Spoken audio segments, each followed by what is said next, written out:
I'm not texting. I'm just kind of thumbing through questions and thinking of stuff. So don't be like, what's this asshole doing? Texting.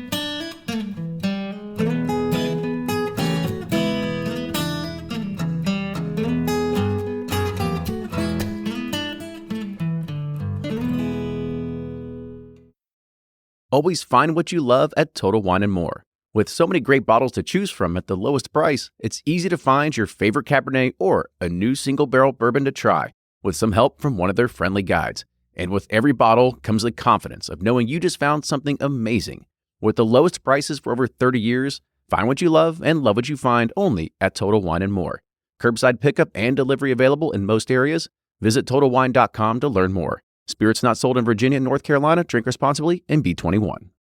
Ed Bly and Rising Tide Spirits are back again with a new release of Old Stubborn Bourbon. And this release of Old Stubborn is a premium hand marriage of 10, 11, and 12-year cask strength, barely filtered pot still bourbon. It comes in at a staggering 123.8 proof. And the flavoring grain for this one, which the last one was wheated, but this time it's now rye. Rich, sweet, and bold with a long finish that's sure to be another eye-opener. You can order online at Sealbox or thebourbonconcierge.com, and you can even purchase in person at Revival Vintage Spirits, and even now with very few select stores in Kentucky. You can get it now while you can, but be sure to do it because it's not going to last long.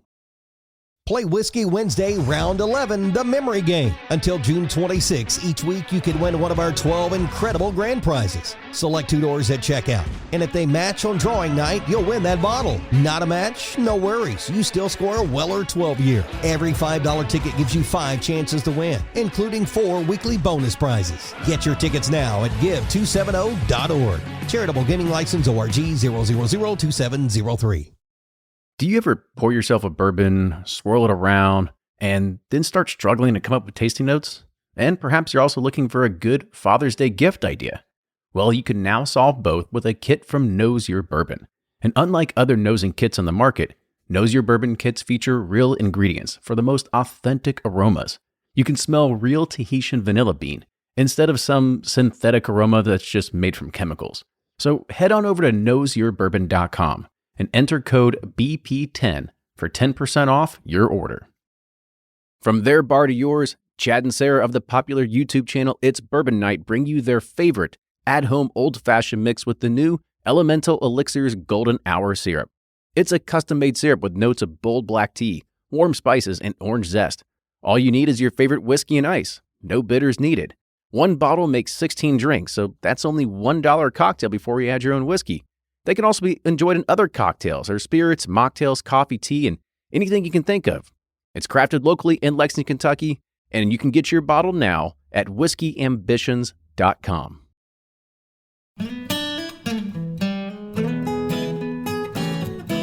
We're back with another episode of the Bird Pursuit Podcast. Ryan here today. Kenny could not make it. He actually had a real job, real work event, which is rare. Normally he's out hunting bourbon and doing stuff, so he actually had to work today.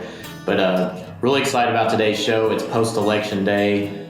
Just made myself a bourbon to, no matter who your candidate was, I think it's a time to celebrate that it's over. Right. Gosh. Nothing else. Yeah, because it's just the bickering back and forth. I think we all just need a drink to chill out and move forward. But anyways, I'm really excited for our guest today. It's Jim Kokoris? Yes, it is very good. Jim Kokoris. Okay, great. And he is the author of a book called The Big Man of Jim Beam, Booker Noe, and the #1 bourbon in the world, and also Beam Straight Up, the bold story of the first family of bourbon. So, Jim, welcome to the show. Glad to have you. Thank you. Thank you for having me. I'm excited to be here and talk a little bit about my old friend Booker Noe. Yeah, absolutely. I'm excited to hear about it, too. So before you kind of got started with the Beam family and before we get into the book and everything, so give us your background a little bit. How'd you become into writing? How'd you kind of get involved with it? What was your kind of experience with bourbon at first? Well, it's interesting. It's kind of a two-tiered story, I guess. On one level, I'm in a public relations firm, JSHA. It's a small boutique PR firm in Chicago that has worked for the Jim Beam Company for a number of years. So in that capacity, I worked for Jim Beam doing writing, speech writing, script writing, and general public relations work for Booker Noe when we used to travel around the country, when we used to host bourbon tastings. On another level, I'm also a writer. I published 4 different novels. I'm a fiction writer. My last one was called It's Nice Outside, came out a few months ago at St. Martin's Press.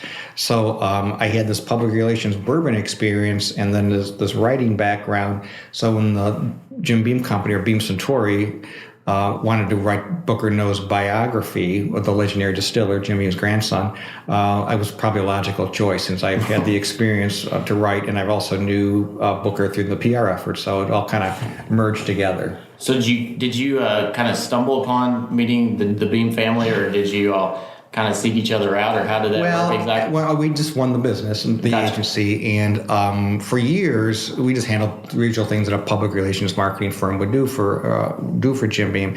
Then fate intervened, and the person who used to travel with Booker, this was in the early 90s, when they were introducing the small batch bourbon collection, which included Booker's, the famous uncut, unfiltered bourbon at the time. It's for super premium bourbon. So we traveled around the country. This woman got pregnant. She married and started a family. So they turned to me, because I was a speechwriter and did public relations, said, hey, could you fill in for her and be, introduce Booker at these bourbon tastings? We did, quite a few of these a month around the country. Be his straight man, talk about bourbon history, and deal with the press afterwards. So I jumped at that chance, thinking it was just going to be temporary. But that 8-week assignment turned into over 10 years of me traveling around the country. So I got to know him, and I got to know the bourbon industry and the company very well. So I merged somewhat as the company and family historian and a heritage person as well through my work through my many years. So what kind of person was Booker? Like, how was he to hang around? Because everybody knows he is a legend. He's one of the famous icons in the industry. But like, what kind of man was he? He was, for people who do know him, he lived up to his reputation. He was literally and figuratively larger than life. Big guy, 6'3". And if you'd met him, you knew him from Bardstown. I'm gonna guess 350, 400 pounds. Frequently wore a cowboy hat or a vest, and or for more formal affairs, a big bright red sports coat. Had a great voice, talk like this. I mean, it was a voice right out of Central Casting. Funny, opinionated, could be temperamental, but very curious too. Very curious how things are made, how to improve processes, and particularly in the making of bourbon, how to improve recipes, and particularly in the making of bourbon, though he fancied himself quite a chef to varying degrees of success there. A sportsman, a hunter, a fisherman, kind of a raconteur. I mean, just, an American original is the best way to say it. Could say stuff that might get him in trouble, but people would give him a pass because he was Booker. He had no real filter. He did what he wanted to do, said what he wanted to do, and people loved him for it. So, master distillers today are kind of like celebrities and rock stars. And so kind of talk about like Booker's real life. Like, I mean, before the bourbon boom, master distillers back in the day were actually in the factory, they're getting their hands dirty doing it. So kind of talk about some of his daily, processes in making the whiskey. Well, he started out, the Jim Beam's flagship plant is in Claremont, Kentucky. That's where the tourists would go, and that's where people want to go visit a distillery, they're going to go there. But Booker spent very little of his long career there. He actually spent it at a more remote outpost in Boston, Kentucky, which is a few miles down the road. Not really open to the public. So that was there, a smaller distillery in size, but not necessarily in production.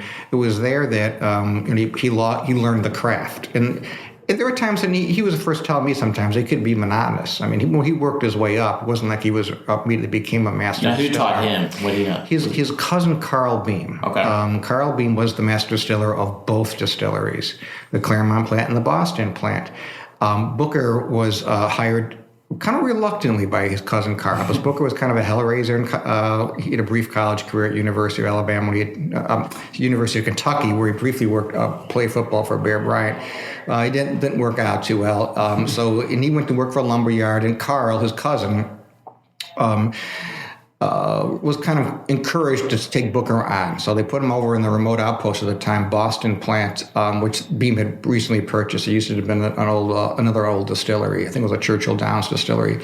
It was kind of dilapidated, kind of falling apart, and Booker just was kind of in charge of resurrecting this thing. do the hire. He was everything. He was the human resource director, the procurement manager. He became the distiller at a young age. Hired a lot of his old buddies, so it was really quite I always say it was kind of a combination of like Animal House and Stripes over there. It was just a bunch of guys doing kind of whatever they want to do. Because the folks up in Chicago who owned the company seldom if ever went down to the Boston plant too. So he learned the ropes there, and because he was kind of out of the eye of the corporation and the eye of the public, he could do some experimentation, try different things. Try different processes in particular. He was always trying to make bourbon and more efficiently, always trying to increase the yield and the capacity. Every day was a big thing. Ultimately, he and his cousin Carl became kind of a bit of competitors on that, who made the best whiskey, who made the most whiskey. So his days were long. He would start, early in the morning. He'd bring what he called his meat sandwich, which he'd put on come in the morning, leave his meat sandwich on the back of a radiator or a steam pipe where it would stay warm. He'd make the rounds. He'd check the corn, bite into it to see if it was a certain flavor, a certain moisture. He talked what they called back then the government man, because back then they'd have government men who would have to literally unlock the keys to the distillery and some of the other facilities too before you could start to work. So he would shoot the breeze with the government man. He always got along with him. Friendship was not necessarily encouraged between those government men and distillers, but impossible not to like Booker. Yeah. He'd check out the warehouses. Then he'd go to his little cinder block office and reluctantly do some paperwork. Maybe his cousin Carl would give him a call. And then at the end of the day, this was kind of fun or unique that I learned as part of the book, was he'd gather 4 or 5 of those distillery working buddies, and they sit around a table in the office, and they would sample various bourbons. And some of it had been aged for a while. Some of it had been redlined, as they call it. In other words, bourbon that was kind of off a few years ago. So they kind of kept an eye on it, and they wanted to see if it had gotten better. And a lot of it was just the whiskey that was real fresh and new, green whiskey, or otherwise called as white dog. And they'd all pass it around, and Booker would give the thumbs up or thumbs down. Other guys around the table would weigh in, but at the end of the day, really there was only one vote that counted. It was Booker's, who had a legendary... And I saw this in action. This is not just myth. And there are some myths surrounding Booker, but this is not one of it. He could tell... Myths in bourbon industry? Yeah, right. The whole industry seems to be based on myth. But this one I saw. I mean, he could just take a sip, chew it around in his mouth a little bit, as he called it, and he could tell the proof and the age with uncanny accuracy. And a lot of those guys down there would bet he couldn't do that. So Booker more than happily took their money, because they usually could say that's a 4-year-old, that's a 5-year-old. That's a certain proof just from the palate. He had a really great palate. So part artist and part scientist, and so that's where he spent his formative. Well, the bulk of his career was in the small Boston plant. So obviously Booker, a lot of his career was when bourbon wasn't popular, and he went through some very hard times. You talk about the tornado inventory loss and so forth, but I guess you kind of briefly touched on it, but how did he have the foresight to see that premium bourbon, single barrels, small batches? Because back then, 4 to 6 year, 8 year was kind of like, that's the real deal stuff, and the age stuff was kind of like crap. We're not going to, do much of that. But talk about that. How do you have the foresight? Well, he liked to experiment, liked to innovate. So he was always making stuff. God knows what else he made that never came to market. Stuff that maybe I don't even know about. So it was really partly his achievement that he came out with Booker's, and partly it was the corporation too when they found out he was making the stuff. But a couple of things that were going on in the 80s at the time. Another competing distiller, and I forgot the name, and I won't mention it if I did, came out with a single barrel bourbon that did relatively okay. And at the same time, during we're talking early to mid 80s, single malt scotches were starting to make their presence felt. Higher end scotch. People were willing to spend $30, $40, $50, even $60, $70 on a bottle of single malt scotch. So the Kentucky distillers were seeing this happening, and they were kind of saying, well, why not us? Booker was thinking, well, if they're paying that kind of money for a bottle of their Scottish whiskey, why won't they give maybe the world is now ready for an ultra premium bourbon like Booker's. So once again, another company had come out with it. Booker kept an eye on that. He started making what ultimately became known as Booker's bourbon in the really early to mid 80s. And he gave it away to friends and family as Christmas gifts. And this is not legend. I guess you have memos to prove this. an executive from the Chicago home office flew down one day, and Beam was great at, trying to do other things right now with they're thinking about doing the ultra premium bourbons too. So he came to the Boston plant and asked Booker, said, we're thinking of, what do you have that's special? We want to give it out as gifts to our top retailers and distributors around the holidays, and we don't want to give them the usual flowers and candy or tickets to ball games. What do you got? And Booker, I got this. I got some barrel-proof whiskey. Yeah, try this on, Mike. So he pulled out this whiskey bottle, which is unmarked, and gave the man Mike, whose name was Mike Donahoe, I believe his name was, and the rest, they can say, is history. The marketing man, sales marketing manager, took a sip, and I was saying, tasted the future, and he said, "This stuff's good. How much do you got of it?" And Booker didn't have a lot, and for just that first year, and I think it was '86 now, they just sent a handful of bourbon out to retailers and distributors. Then in '87, they actually shipped it to retailers and distributors for sale. But it was a very small quantity. They didn't have a lot of it. And there was no marketing dollars behind it whatsoever. I mean, Booker really had to go looking around for the bottles they ultimately ended up using. He found a lot of old Chablis wine bottles that he could get for free. The label on it, he did it himself with a world-famous typo on it. He was nervous when he was sitting at his kitchen table and described the bourbon. He forgot to capitalize a beginning of a sentence, too, for some reason, and never changed that. It looked pretty primitive, the bottle, but also it was very authentic, and that authenticity, I think, reflected Booker's own authenticity, too. So Booker's got out there, couple of years, word of mouth, no advertising, no big bucks behind it, but bartenders started to fall in love with it. They started pushing it, and by early 1990s, it was firmly established as kind of a wow bourbon. What is this? And it was higher proof, longer aged, and higher priced too. And then a year or two after that, Booker came out with the remaining 3 bourbons from the small batch bourbon collection: Knob Creek, Basil Hayden's, and Baker's bourbon. I'll stress that because that was named after his cousin Baker. I mentioned earlier that Carl Beam, this is Baker's father. Baker is Booker's cousin, I think his third cousin. And he ran the Claremont Distillery, while Booker remained at the Boston Distillery, even though Booker was the master distiller for the 2 plants at this point in his career. But Baker, throughout the 70s and 80s, ran the Claremont plant too. Baker was very understated, complete opposite personality-wise of Booker too, but they worked very, very well together. Baker's still very much alive and well. In fact, I'll be seeing him tomorrow. He lives just down the road from the distillery. So anyway, he came out with the Baker's bourbon, and it was really the.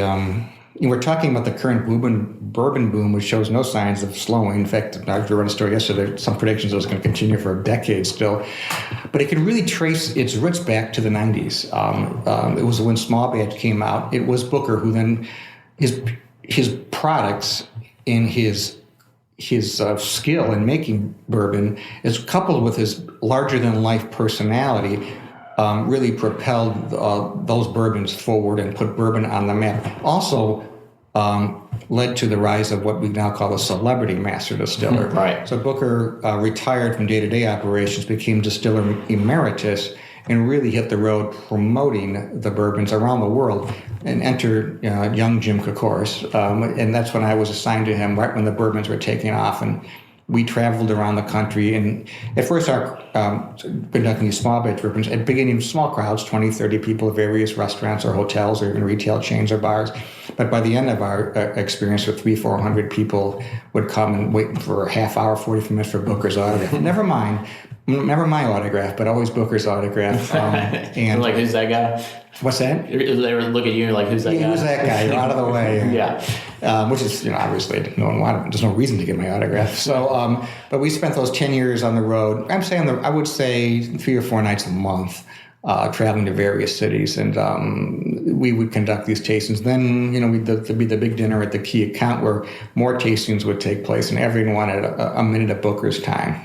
What was that like? Did he embrace, the fame, or did he kind of, or is he just doing it for business strictly, or did he enjoy, kind of the crowds? I would definitely say he enjoyed people. Yeah. He was definitely a people person. He always had a huge, I used to call it the Kentucky Mafia, entourage with him. He just grew up with, with a bunch of guy friends in grammar school and military school, and then later on in high school and college. So he always had an entourage with him. So he just liked being the center of attention. He was very comfortable being the center of attention. Partly it's because of his personality. Partly it was just because he told me once was his size. People just he just stood out. I mean, obviously he got a little smaller as he got older, but in his prime he was just this big guy with this great voice. So people just kind of gravitated towards him, and he was, as I mentioned, kind of the center of attention too. Very, very at ease with people. Very at ease public speaking. Very at ease with the media.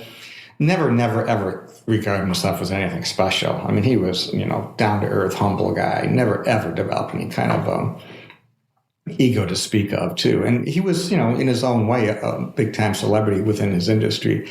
And he got a fair amount of media attention, too. He was on numerous television shows. He was in a very famous country music video with Hank Williams Jr. Yeah, called Young Country.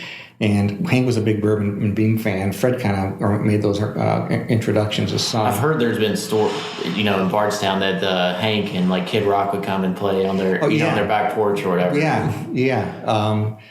But Hank was kind of tight with the Beam family for a while, and so he was in that video. And then Esquire magazine, which was a very, very popular magazine back in the 80s, had a huge profile on him too. He was on numerous local and I think a few national TV shows as well. So he had a following. But just, if it had gone away tomorrow, we'd have been fine with it.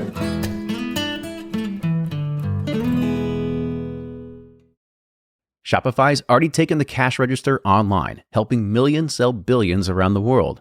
But did you know that Shopify can do the same thing at your retail store? Give your point-of-sale system a serious upgrade with Shopify. Shopify's point-of-sale is your command center for your retail store. From accepting payments to managing inventory, Shopify has everything you need to sell in person. And with Shopify, you get a powerhouse selling partner that effortlessly unites your in-person and online sales into one source of truth. Track every sale across your business in one place and know exactly what's in stock. Connect with customers in-line and online. Shopify helps you drive store traffic with plug-and-play tools built for marketing campaigns, from TikTok to Instagram and beyond. And get hardware that fits your business.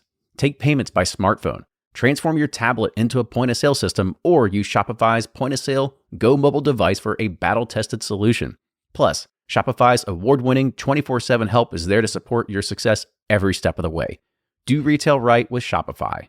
Sign up for a $1 per month trial period at shopify.com/bourbon, all lowercase, and go to shopify.com/bourbon to take your retail business to the next level today.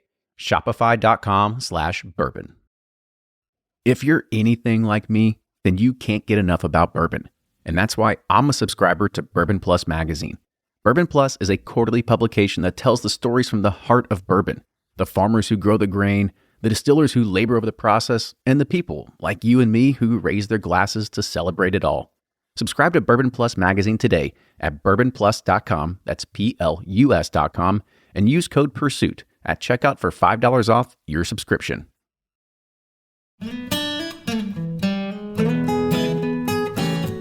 Yeah, is there any, memorable, traveling around with him, any memorable stories that stick out? Well, I've told this story before, and I'll tell it again. Once again, a lot of myth and legend surrounding Booker. This one's true, 100% because I was there. I'm not sure the exact year, probably the early 90s. Booker was down here in Kentucky, and he was heading up to Alaska to go fishing with his buddies. But he was going to drive, which is God knows how long of a drive is. That's what Booker preferred to do. So he had his pickup, and I got wind of it, or I knew it about his travel plans. And I said, Booker, on the way, could you stop in Chicago? I'm going to arrange a luncheon with you and some reporters at a nice restaurant. They want to talk to you about your bourbons, Booker, bourbon. Fine. So it was lunch. I may have said dinner in the book, but it was definitely lunch. And he made the mistake for the restaurant in ordering the country ham at the Chicago restaurant. Well, this ham was not up to Booker's standards. Booker, next to bourbon, loved ham. He smoked his own hams. He had a brick smokehouse in his backyard on North 3rd Street in Bardstown that Jim Green had built. So he knew how to smoke ham, salt it. He made unbelievable ham, which I had the fortune to eat many times. So this ham up in Chicago was not up to snuff. So he threw this fork and knife down on the table in disgust. Then also threw me the keys to his truck. And he said, in that great gravelly voice of his, "Oh, Jim, go in my truck, and I got a ham in my trunk, and bring it in here. I want to eat it. And I was, I'd been Booker for many years at that point, but this was a first, bringing food into a restaurant, a nice restaurant, and this is a big ham. So I did it. I knew one reason why I lasted so long with Booker was that I just did pretty much anything Booker wanted me to do. So I went out to the truck, brought this 6, 7, 8 pound ham, and it was huge. It was actually literally heavy to carry. And I came into the restaurant, and the maitre d' stopped me and said, "Sir, you can't bring food in here." I said, "You tell it to the guy with the cowboy hat over there." The waiter or the maitre d' took Booker in one glance and realized he was no match for Booker. Waves me over with this huge ham. I put this ham down on the restaurant table, much to the shock and surprise and confusion of the reporters I was with, as well as the rest of the restaurant. This was a ham that stood out. Booker then takes out kind of a fishing knife that he had in his pocket, which apparently he always carried with him too, and starts hacking off hunks of this ham and started passing around to the reporters, eating some himself, passing out some to me, makes the waiter have some, makes the waiter get the chef, makes the chef come out and eat the ham. And Booker sits him down. He's ready to show it off. Yeah, and he's always giving him a tutorial on how to make Kentucky. And by the end of the meal, he was passing out to other customers who were lining up for his autograph, and as well as for Booker's homemade ham too. So that was just just another day in Booker's life. That's hilarious. That's funny. So Booker passed away, I guess, was it 2004? And so, bourbon, obviously, it was booming then, but now it's even crazier. And so do you think, with the way the bourbon industry now is, like with really expensive special releases, age statements going away, and just people camping out for, for bottles, what do you think he would think of it? Do you think he'd be proud of it, or kind of be like, what's going on? I think he'd be proud of it. I do. He really liked trying new things. He was very, very excited and proud of the small batch bourbons. He liked us talking about various bourbons. There were a handful of craft bourbons coming out even back in his time too. Young distillers would come and ask him for advice. He was very happy to give it to them. I think he'd be very proud and excited to see what was going on right now. Yeah, for sure. And you also did another book about Fred, Beam Straight Up, the bold story of the family of bourbon, the first family of bourbon. So kind of talk about Fred and how he's like Booker, but different from Booker. Well, I do want to clarify that I did not write that book. Oh, okay. I edited it. Gotcha. It was Fred's book. I was, Fred Noe with Jim Kokoris. So that's Fred's words, and I helped put it together. Gotcha. But we're from Bardstown. Our grammar's terrible, so we need some help. Right. So that came out a few years ago. And I'm close friends with Fred, and he and I shared a lot of Booker stories together. Both some fun and not so fun. Sometimes we would both incur the wrath of Booker. But alike in certain ways, but Fred is more affable and more easygoing and more flexible. And in many ways, from a PR person's perspective, a better spokesman. Just quicker on his feet, can deliver the right messages at the right time. Booker was just, he could be a PR man's nightmare at times too. Right. But catch him on the wrong day. Absolutely. But Fred he started his career in the night bottling line as a supervisor, so nothing was given to him. He logged in 20 long years before he ended up evolving into this bourbon ambassador, then became the master distiller too. So he knows his stuff. And also, I think there's a certain respect and appreciation he has for the position he holds as well. And you can tell that he just relishes his job. In many ways, he can connect with crowds even in a more effective way than Booker could, because he can relate to them more, I think. And maybe it's an age thing too. Is when Fred's been doing it for I don't know how many years now, but Booker was always considerably older than the audience he was speaking to. In many cases, Fred was the same age of the audience too, so there's a certain relatability thing there too. Booker was really, Fred was a little bit more on the younger side to be a master distiller too. So, in terms of similarities, great personalities, same kind of voice. Yeah. great appreciation for fine foods. And Booker, I think, liked bourbon a little bit more on the consumption side. Yeah. Well, Fred is not that Booker was a heavy drinker, but Booker was also a much larger person, so he had a bigger capacity. Right. Fred he's certainly not a teetotaler, but he really truly does drink in moderation and respects whiskey in that sense too. So not the Hellraiser I think that Booker was. I think Fred had his Hellraising phase in high school and college. Well, the summer. I think we all do. Yeah, the 7 or 8 colleges Fred went to, but he matured. In a lot of ways, maybe matured quicker than Booker did. Yeah. So if you want to listen more about Fred, we interviewed him earlier in an earlier episode. We went down to the distillery and interviewed Fred. It's a great episode. He's very laid back. I mean, tells it how it is. He's like you said, he's like I hate bullshit. They're both straight shooters. Yeah, and I can appreciate that. And both very, very humble. Yeah, absolutely. But Freddie, I guess, is next in line. So how do you think the future is going to be for him? I think it's very secure. Freddie has been Booker used to call him Little Booker. He reminds me a little bit more of his grandfather in terms of some opinions and his personality. But incredible student of industry. Someone who just really can't learn enough and can't learn fast enough. And I think is eager to continue in the family tradition. I think he's about 28, 29 years old. Oh, yeah. Yeah, it's a great spot to be in. He's earning his stripes, though. Oh, yeah, absolutely. Just like Fred said, he started at the beginning. Nothing given to him either. On the podcast, he was talking about his worst job was cleaning out the tomato mix from Bloody Marys back in the day. So that was pretty funny to see, him getting his hands dirty, too. So, talk about, kind of, you spent so much time with, I think, 10 years with Booker. How do you condense that down into a book? Well, I was given a certain deadline, unfortunately, right? Because I would have loved to spend even more time. So I knew enough of his life to know the story arc. I knew I was just going to basically start at the beginning. And as a fiction writer, it was a bit of a challenge for me because I had to write, couldn't make stuff up this time. Right. So I had to put on a kind of... Well, no, it is the bourbon industry. Yeah, you're right. But this time I could have people call me on it. Yeah, exactly. So there's a lot of stuff, going back 200 years ago, no one can check anything. Right. There's no records and, there's no Twitter. And bourbon historians have a field day with that freedom, I think, and I'm one of them.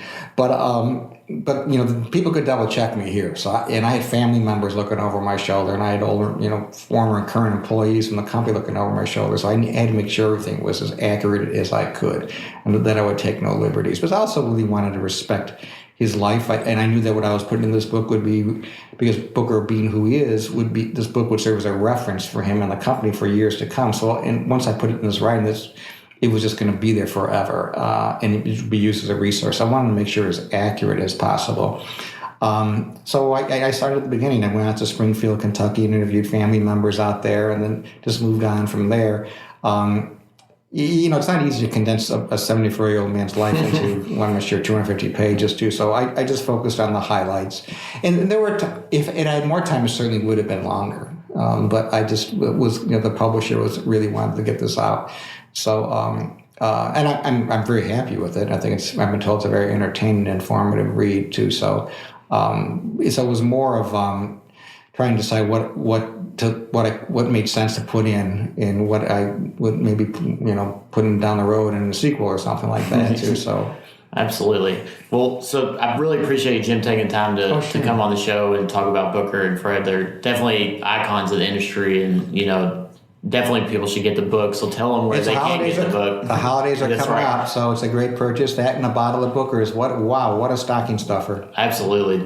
For every bourbon lover's dream, get that in your stocking. So tell everyone where they can get the book. I can get it. I imagine most bookstores, if they don't have a copy of it, they can order it for you. It's from Wiley. It's a legitimate publisher. And Wiley out of New York, and Amazon may be the quickest way to get it to, and maybe the most economical too. We'll ship it right to your door, and I know we've got more than enough copies for the holidays. I guess it's selling fairly well, and we're impressed with the kind of the publicity that it has been getting. And it's going to fly off the shelf because you're on the Bourbon Pursuit podcast. There you go. I wouldn't miss it. Absolutely. So, if people want to learn more about you, where can they find more about you and your other novels? Well, www.jimkokoris.net.